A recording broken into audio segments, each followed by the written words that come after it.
Hello, everyone. My name is Brandon Peel, and I am the course leader of the Global Purpose Expedition. I'm the author of Planet on Purpose, and I'm a certified purpose guide.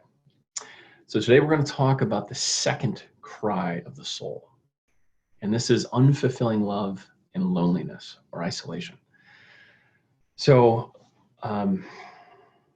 if you're a human, you've experienced what it's like to be in a relationship that doesn't work for you.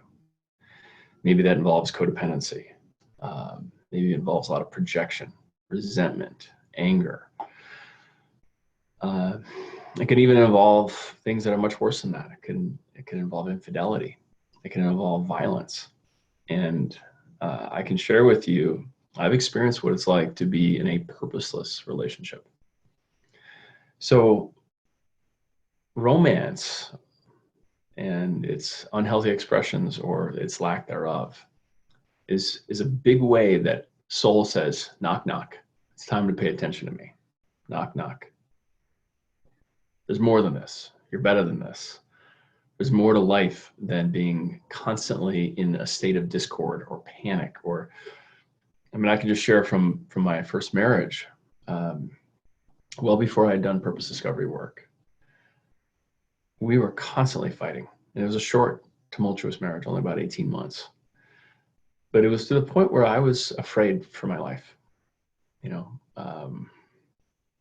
There was violence. Cops were called to our house, and I spent a lot of nights in my car. I spent nights staying over at my aunt and uncle's house. And what was there? This is what's often called like a shadow marriage, and we were activating these kind of deeper wounds together. I was activating my father wound with her, and she was activating her father wound with me. Now, my father wound was around kind of control, and hers was around abandonment. So it would play out, from this place of not knowing soul, not knowing our purpose, where she would try to control me, and I would get upset about it, and I would leave. And so we'd both be activating our deeper wounds. And we always had the sense, at least I had the sense, that we would have these flare-ups, and then we'd try to repair it. So we go to therapy or couples workshops, and then we have a period of stasis, of quiet, and then boom, the next one. And it was like we'd move from kind of average to below average, and then try to work our way back up to average, and then below average, and work our way back up to average. And so that's what I mean by unfulfilling love and loneliness, because we were in that relationship, but not connected at a soul level. We were connected mostly through our physicality. There was a lot of sexual attraction there, but we were connected through our shadow, through this part of us that we just couldn't really own. And so, you might be experiencing something like that yourself. It's quite possible that how you understand love is through these shadow attractions, and then the withdrawal. And sometimes that means a breakup, and then, obviously isolation. So soul, after this period, after this pattern repeats itself, says, hey, knock, knock. There's something else for you to do here. Now, oftentimes this doesn't have to just be dysfunction related. It can be codependency related, where you begin to think that your partner somehow has access to your wholeness, and that if they leave you, that you are not whole. Now, soul knows better. Soul says, you can't do this because you are whole and complete, that, you are full and perfect, and that you have this massive radiance that you just need to get tuned into so that you can live your life. So when people start to live from soul, their relationships shift dramatically, no longer engaging from this place of want or need or lack, no longer engaging with these kind of shadow narratives around reactivating parental wounds, no longer operating from this place of you complete me, but they're actually acting from this place of wholeness, of being grounded. And so what gets established when your soul comes online, when you decide to say enough of these relationships that don't work, enough of isolation, enough of loneliness, you establish a sovereignty in your own soul. What this means is that you know who you are and you're fine in relationship or out. This doesn't mean that like you're a cold-hearted killer, you kind of take it or leave it. I mean, you're attached, obviously, to the people you love. But what it does mean is that you know that your relationship does not define you. It's not the locus of your identity. Your sovereignty is actually internal, in soul. And so what they find, and the science supports this, they find that when people know their life's purpose, they're regarded as more attractive. So we've looked at, they'll look at two populations of average attraction, and one population knows their purpose, the other population doesn't.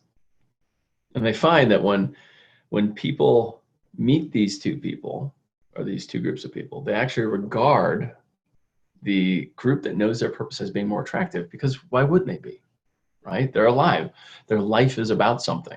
They're internally sourced. They're rooted. And they're not trying to like make themselves more whole and more complete with their relationship. That's just not there. That's not part of their motivation. The motivation for relationship is actually, how can we both live purpose more fully together?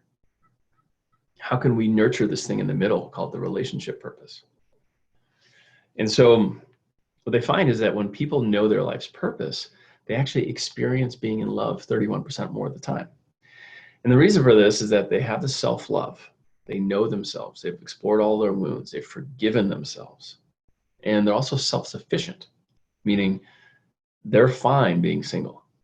So when you know your purpose, your soul basically gives you permission to be okay being by yourself. And that's why we have a lot of these beautiful ceremonies that are now being delivered and distributed around, like marrying yourself, establishing yourself in your own love first, like being your primary love relationship yourself. And further, what this gives you is access to set boundaries. Say like, this is who I am, this is what I need, this is what doesn't work for me, this is what does. So because that sovereignty is established, because identity is sourced internally, you don't need to like contort and bend yourself in order to make a relationship work. Like, no, I'm right here. I need this sexually. I need this in terms of the weekend. I need this in terms of money. I need this in terms of, whatever. And if it doesn't work for you, it doesn't work for you. And then you leave it, or you get creative about new ways to get those needs met.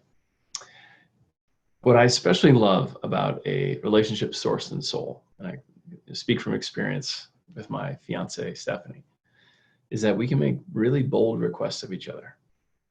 And we, whether that's in the bedroom, whether that's just in life, like there's no attachment to like the request, being like that it has to be answered affirmatively.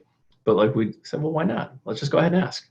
So I ask her all types of big, weird things that she says no to, and she does the same. And so we can be bold with each other and say, hey, how would you feel about moving to Maui? Like, I don't want to do that. How would you feel about inviting so-and-so to our wedding? I don't want to do that. And it's okay, because we're in this conversation of making bold requests of each other. Now, where a lot of folks, I think, will find a deeper expression of love is really who they get to be for not only themselves and their partner, but who they get to be for their children. So when you become the embodiment of purpose, you're essentially the primary role model. You're the embodiment of what it means to be a human being. And you don't want to show your kids that it's okay not to be soulful. You don't want to show your kids that it's okay to trade the best years of your life to do something you hate. You want to show your kid what it's like to be alive, what it's like to be emotionally authentic, to be vulnerable, to say, I care about this and I'm struggling. Because parenting is not about like putting on a front that everything's fine. Parenting is about demonstrating what it means to be a whole human. And that's what soul gives you access to. So it applies in relationship, because when you're a whole human, people are attracted to that vulnerability, that wholeness, that authenticity. And the same thing for when you're a parent. You get to demonstrate what it's like to fail, to fail soulfully, to succeed soulfully, to basically interact with your children, with your partner from a place of, I accept you, I love you, not making them wrong because you're attached to some idea about how it should be. You actually only care about them and their soul. So if you've heard this cry, if you've heard this knock, say, Susan, Brandon, Alex, Tim, you've got to do love differently.